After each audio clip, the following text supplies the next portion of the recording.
to be here. And who's watching? I am. I got the monkey here in the tree. So there's Missy. Missy, say hi. Say hi, baby. Are you all stuck? We're gonna get you. How do you do this to yourself? Good grief. Okay, all right. Let's see. We're gonna pull on this. No, you gotta go around. Watch, she's pretty smart. She can figure it out. Yeah. Okay. There's a knot. Okay. Come around. Come around. Okay, come on. Come on. Hi, Angie. There she is. Oh, look, she doesn't like you people. She's not happy. But she's very happy to have me home. Yeah, she loves me.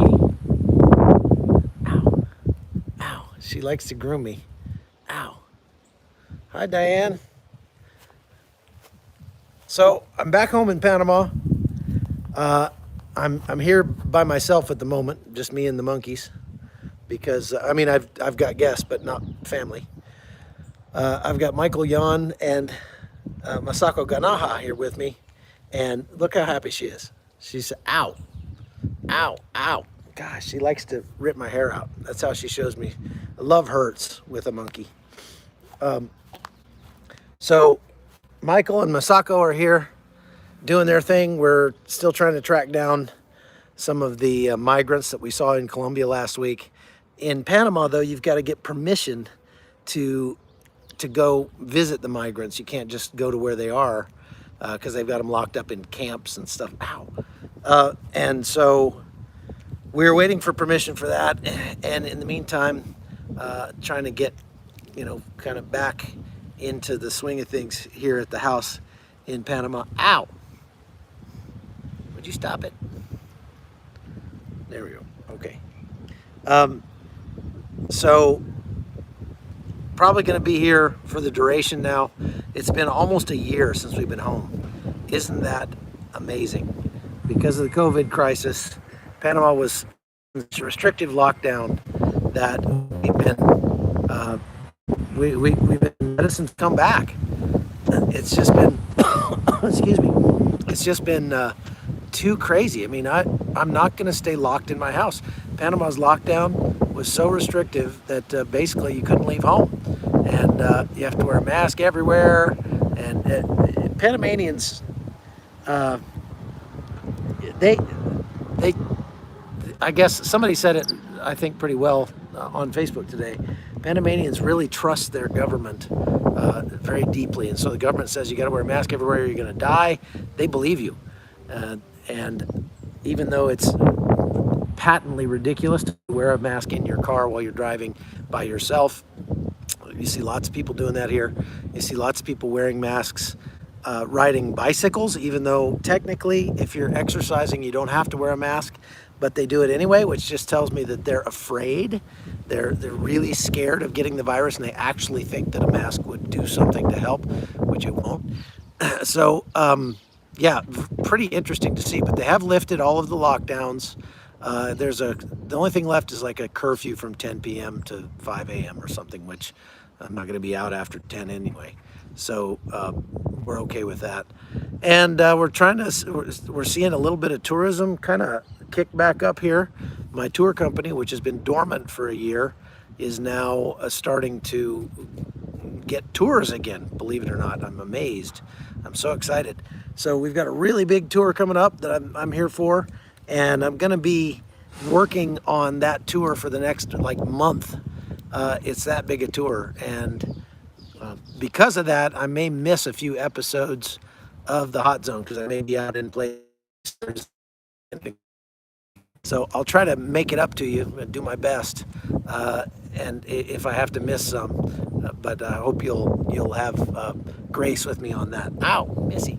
You see how Missy's legs are all kind of raw because white-faced capuchin monkeys are famous for over-grooming each other, and Missy has been. She over-groomed Mona so badly that it almost killed Mona. I mean, she just was practically bald. And so we separated them for several months, and Missy didn't have anybody to pick on but herself.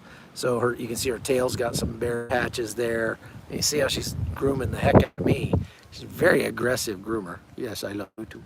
I love you too. Yes, you're sweet. Yeah. Ow. And you know, I could rent her out for an eyebrow plucker, except you wouldn't have any eyebrows left when she got done with you. And she'll make sure you don't have any hairs on your chin or anywhere else. She's at war with hair, I guess. But you see how yellow she is? That's because she hasn't had a bath in a year. And monkeys, you know, of course, they pick one person to sort of, you know, be their person. And I'm Missy's person, so nobody else can get her out of the cage. Nobody else can put a leash on her or anything like that. And nobody else can bathe her, so she hasn't really had a bath in about a year. So, I mean, just like a regular monkey in the wild, I guess, except, you know, they're in a cage, so it's not quite as clean as being out in the wild, I think. So I'm trying to sort of coax her back into feeling comfortable enough to take a bath. And that's why I've gotten her out of the cage, and she's on a leash here, jumping around in the tree doing monkey things. Having a good time. First time out in, well, I guess I got her out in October when I came back for just a little bit. But other than that, it's her first time out in a year. And Mona hasn't been out even longer than that because she and Connie were not seeing eye to eye before we left. So, ow. Man, ow. Stop it. So, it'll be interesting to try to get these monkeys back in shape.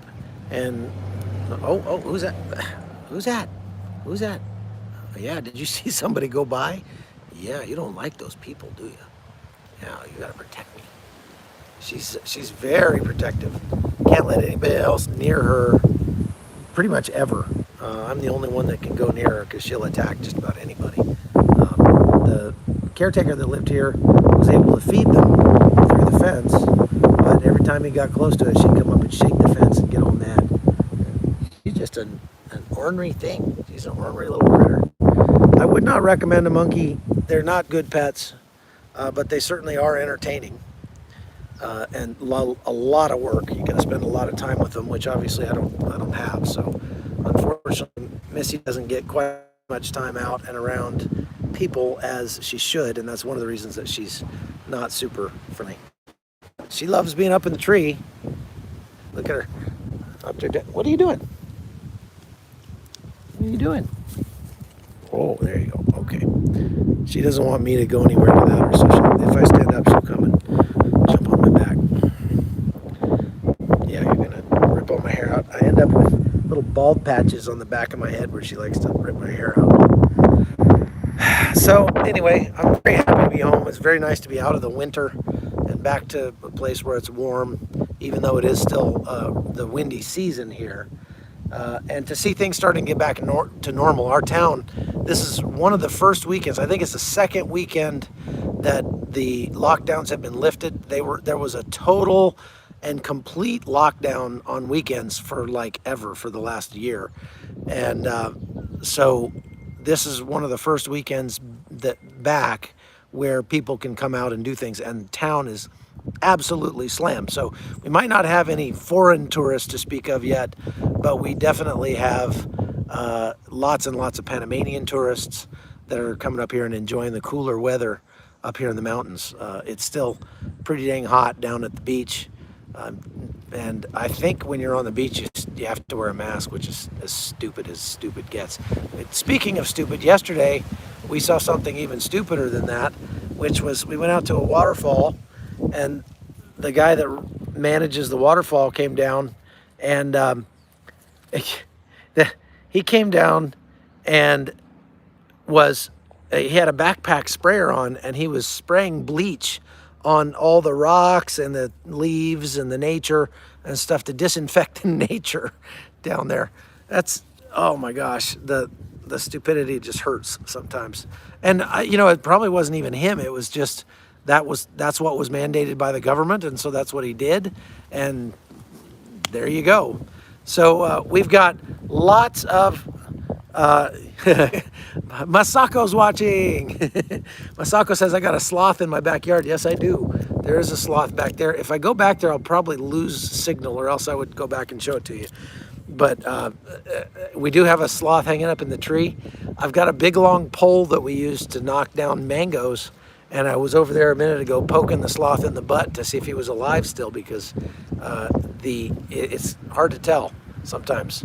Sloths just don't move very fast, if at all, and he'll hang out up in that tree for days and days, and you start to wonder, like, is he alive or did he die up there? But when I poked him, he kind of stuck his head up and looked around and then went back to sleep. So if I send Missy up there on her leash, she'll go up there and start squawking at him, and then he'll start to move. But we don't want to scare him away where he won't come back. So sloths are really interesting kinds of monkeys, because I don't even know if they're related to monkeys. They might be related to cats or something. But they eat only a certain kind of leaf, and that's the only thing they eat. And they sleep in a tree that's not that kind of leaf. You'd think that they'd be efficient and just sleep in the tree where they eat, but they don't. So he sleeps up in this mango tree and hangs out up there in a ball, curled up in a ball, and then he comes down, I think at night, and goes and eats somewhere, and comes back in the morning and goes back up and gets up in the tree again and goes back to sleep. Masako is trying to get people to go to Armenia with us. You should really think about going. Armenia is going to be a great, great trip. I know you've probably never said, I know, let's go to Armenia for vacation. But it's too bad if you haven't, because I've been there a couple times now, and it is fabulous. Just an amazing, magical place. It's like visiting Lord of the Rings. You go there, they've got tons of history, all these monasteries and churches and castles that go back 1,500 years or more. Of course, it's right in the shadow of Mount Ararat, where Noah parked the ark. And what are you doing? Don't knock I'm afraid she's going to knock a branch down on my head. It's where Noah parked the ark. And, well, why don't you go, Diane? Go to Armenia with us. It's $899 for like 9-day trip. You got to pay for your own airfare. So get yourself there, $899. And that includes breakfast every day. And then we're going to have some of the best food. Armenian food is just amazing. They've got some really good wines and things like that as well. And the history, the culture, and there's a lot of need there. So we're going to go and we're going to help the people as best we can. And it looks like I might have a guest coming to see me. Yeah, I do. I got a guest here. All right. I hope you can go to Armenia with us. Hey!